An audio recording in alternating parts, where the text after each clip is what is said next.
ओम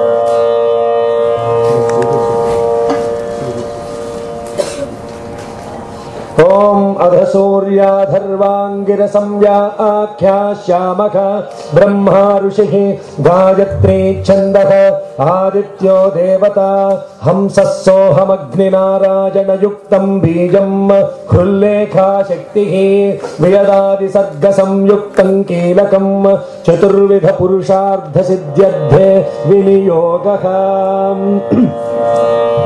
षट्स्वरारूढेन बीजेन षडङ्गं रक्ताम्बुजसंस्थितं सप्ताश्वरधिनं हिरण्यवर्णं चतुर्भुजं पद्मद्वयाभयवरदहस्तं कालचक्रप्रणेतारं श्रीसूर्यनारायणं यजेवं वेद स वै ब्राह्मणः।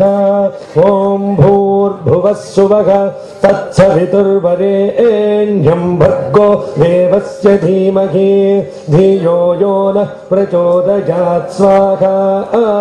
सूर्य आत्मा जगतस्तस्तुषश्च सूर्याद्वै खल्विमानि भूतानि जायन्ते सूर्याद्यज्ञः पर्जन्योऽन्नमात्मा नमस्ते आदित्या त्वमेव प्रत्यक्षं कर्म कर्तासि त्वमेव प्रत्यक्षं ब्रह्मासि त्वमेव प्रत्यक्षं विष्णुरसि त्वमेव प्रत्यक्षं रुद्रोसि त्वमेव प्रत्यक्षं मृगसि त्वमेव प्रत्यक्षं यजुरसि त्वमेव प्रत्यक्षं सामासि त्वमेव प्रत्यक्षमथर्वासि त्वमेव सर्वं छन्दोसि।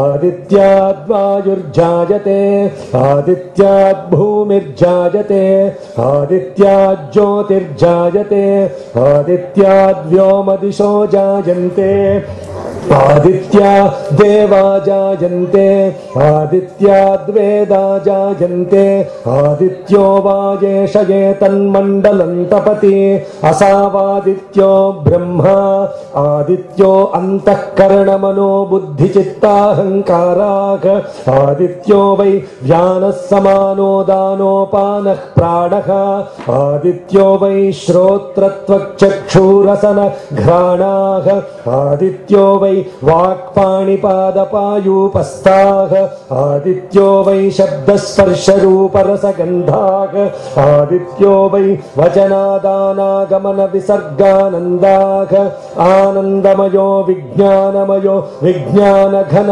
आदित्यः नमो मित्राय भानवे मृच्छोर्मा पाहि भ्राजिष्णवे विश्वहेतवे नमः।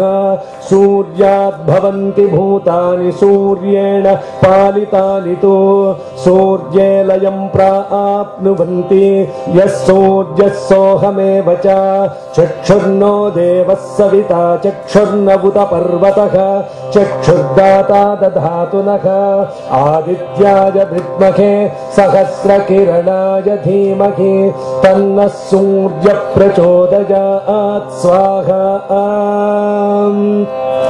सविता पुरस्तात् सविता पश्चात्तात् सवितोत्तरात्तात् सविता धरात्तात् सविता नः सुवतु सर्वदा आतिगुं सविता नो रासतान् दीर्घमायुः।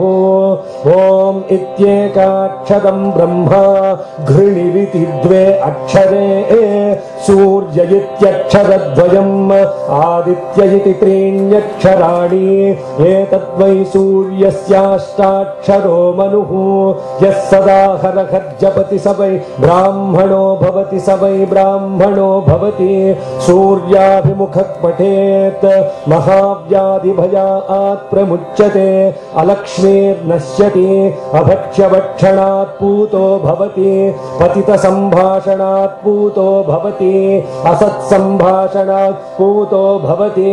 मध्याह्ने सूर्याभिमुखो जप्त्वा सद्योत्पन्न पञ्चमहापातकात् प्रमुच्यते सैषा सावित्रीं विद्यां न किञ्चिदपि न कस्मैचित् प्रशंसयेत् यजेतां महाभागः प्रातः पठति स भाग्यवान् जायते पशून् विन्दति वेदार्धं लभते त्रिकालमेतज्जप्त्वा क्रतुशतफलमवाप्नोति हस्तादित्ये जपति समहामृत्युन्तरति समहामृत्युन्तरति यजेवं वेद इत्युपनिषत् ॐ शान्ति शान्ति शान्तिः